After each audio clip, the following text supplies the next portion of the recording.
बेटा, अगर आज तुम्हारी आंखों से बार बार आंसू गिर जाते हैं, अगर बिना किसी को बताए तुम रोज अंदर ही अंदर टूटते हो, तो सबसे पहले मैं तुमसे यह कहना चाहता हूं, रोना कोई कमजोरी नहीं है, पर हां, एक जगह आकर रोना छोड़ना पड़ता है। क्योंकि अगर आंसू रास्ता न बदले तो वे आदत बन जाते हैं, और आदत बना हुआ दुहक जिंदगी को धीरे धीरे खोखला कर देता है।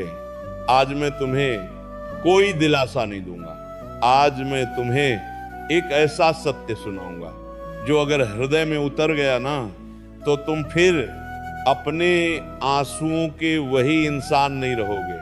जरा ईमानदारी से सोचना बेटा, हम इसलिए नहीं रोते कि हमारे पास कुछ नहीं है, हम इसलिए रोते हैं क्योंकि हमने गलत जगह उम्मीद रख दी होती है। कभी किसी इंसान से, कभी किसी रिश्ते से, कभी किसी सपने से, और कभी कभी अपने ही मन से हम सोचते हैं वह समझेगा, वह बदल जाएगा, एक दिन सब ठीक हो जाएगा। और जब ऐसा नहीं होता तो मन टूटकर रोता है। बेटा, आंसू उस दर्द के नहीं होते जो बाहर से मिलता है, आंसू उस चोट के होते हैं जो अपेक्षा टूटने से लगती है। ये बहुत महत्वपूर्ण बात है। रोना तब बंद नहीं होता जब हालात बदल जाते हैं, रोना तब बंद होता है जब दृष्टि बदल जाती है। जिस दिन मनुष्य ये समझ लेता है कि हर चीज मेरी सुविधा के लिए नहीं बल्कि मेरी परिपक्वता के लिए हो रही है, उस दिन आंसू अपना अधिकार खो देते हैं। ध्यान से सुनना बेटा, सबसे खतरनाक रोना वह नहीं होता जो बाहर दिखता है, सबसे खतरनाक रोना वह होता है जो मन के अंदर चुपचाप चलता रहता है, जहां इंसान हंसता है, बात करता है, काम करता है, पर भीतर से खाली होता जाता है। अगर तुम ऐसे रो रहे हो तो आज जो मैं कहने जा रहा हूं वह तुम्हारे लिए है। बेटा, तुम्हारी जिंदगी इसलिए नहीं बिगड़ रही कि तुम कमजोर हो, तुम्हारी जिंदगी इसलिए उलझी हुई है क्योंकि तुम सब कुछ अपने बल पर संभालना चाहते हो, और ये सबसे बड़ी थकान है। मनुष्य टूटता तब है जब वो ये मान लेता है कि सब कुछ मुझे ही ठीक करना है। पर सुनो, ईश्वर ने यह संसार तुम्हारे अकेले के लिए नहीं बनाया। जिस दिन तुम पहली बार मन से ये कह दो, अब मैं अकेला नहीं लड़ूंगा, उसी दिन से ईश्वर की उपस्थिति तुम्हारे जीवन में दिखने लगती है। और ये उपस्थिति आकाश से नहीं उतरती, ये मन की आवाज को धीरे धीरे शांत कर देती है। अब मैं तुम्हें एक बहुत कोमल रहस्य बताता हूं। जब मन बहुत टूट चुका होता है ना, तो वह उपदेश नहीं सुन पाता, तर्क उसे थका देता है, सलाह उसे चिढ़ा देती है। ऐसे समय में केवल नाम काम करता है, और वह नाम है राधा।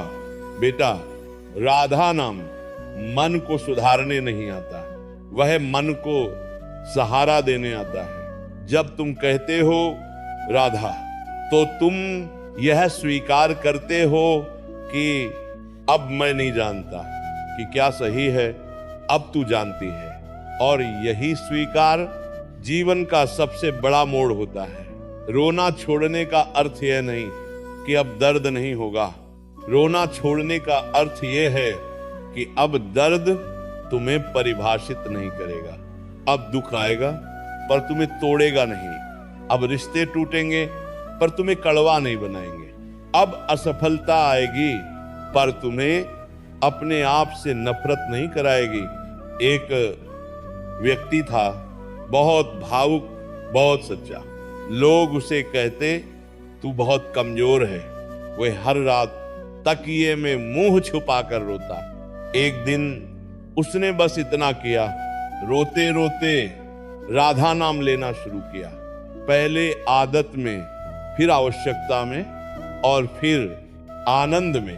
कुछ समय बाद लोगों ने देखा वह वही है, पर टूटा हुआ नहीं। उसके हालात नहीं बदले, पर उसकी स्थिति बदल गई। आज मैं तुमसे बस एक काम कहूंगा, जब अगली बार आंसू आने लगे तो खुद से मत लड़ना, बस आंखें बंद करना और कहना, राधा।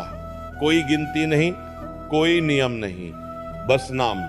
धीरे धीरे तुम देखोगे रोना कम नहीं हुआ, पर डर कम हो गया।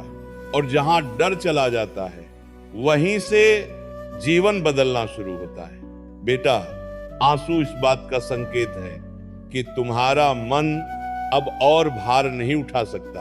और ये अच्छी बात है, क्योंकि जिस दिन मनुष्य अपने बोझ से थक जाता है उसी दिन वह ईश्वर को पुकारता है। और जहां पुकार सच्ची होती है वहां उत्तर निश्चित होता है। इसलिए रोना छोड़ो, खुद को दोष देना छोड़ो और बस एक बार मन से यह सुनो, तुम अकेले नहीं हो, राधा तुम्हारे साथ है।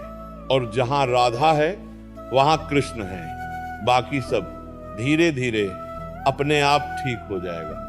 राधा राधा राधा।